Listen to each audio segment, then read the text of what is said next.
Салам достор. Дүйнөлүк жаңылыктар менен тааныштыруубузду улантмакчыбыз. Жакынкы чыгыштагы кырдаалга токтолсок, Израиль менен Ирандын ортосундагы 12 күндүк согуш токтоп, бул согуштан ирандыктар өздөрүн жеңүүчү катары сезип, бүгүн Ирандын борбору Тегеран шаарында майрамдык иш-чараларды өткөрүү алдында турушат.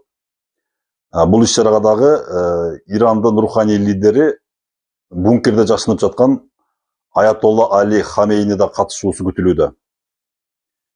Ал эми Израилде өлкөнүн ичиндеги чектөөлөрдүн бардыгы алынып салынды. Мекемелер, медициналык мекемелер, мектептер, балабакчалар кадимки режимде иштеп баштады.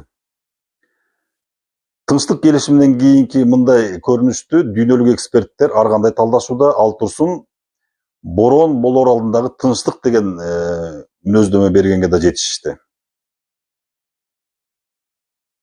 Ал эми ушул эле учурда Нидерланды мамлекетинин Гаага шаарында НАТОнун өлкөлөрүнүн кезектеги саммити өтүп жатат.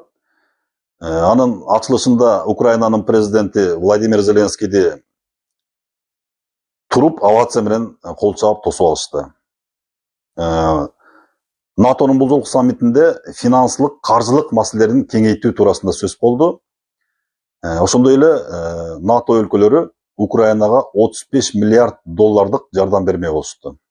НАТОнун ишине катышкан Америка Кошмо Штаттарынын президенти Дональд Трамп менен Украинанын президенти Владимир Зеленский өздөрүнчө сүйлөшүүгө мүмкүндүк болду. Бул сүйлөшүүлөрдүн жыйынтыгы боюнча Владимир Зеленский Америка тарапы менен абадан коргонуу системаларын сатып алуу жөнүндө жана Америка Украина биргелешип аскердик дрондорду чыгаруу боюнча өндүрүштү жолго коюу жөнүндө сүйлөшүүлөр болгондугун айтты.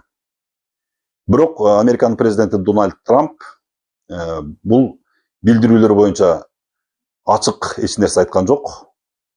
Жана Зеленскийдин сөзүн дагы төгүнгө чыгарган жок.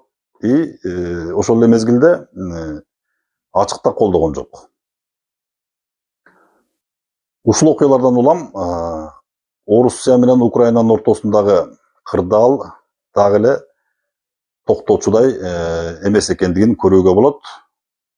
Мындан ары дагы дүйнөлүк жаңылыктар менен тааныштыруубузду улантып турмакчыбыз. Эмки эфирден көрүшкөнчө саламатта туруңуздар.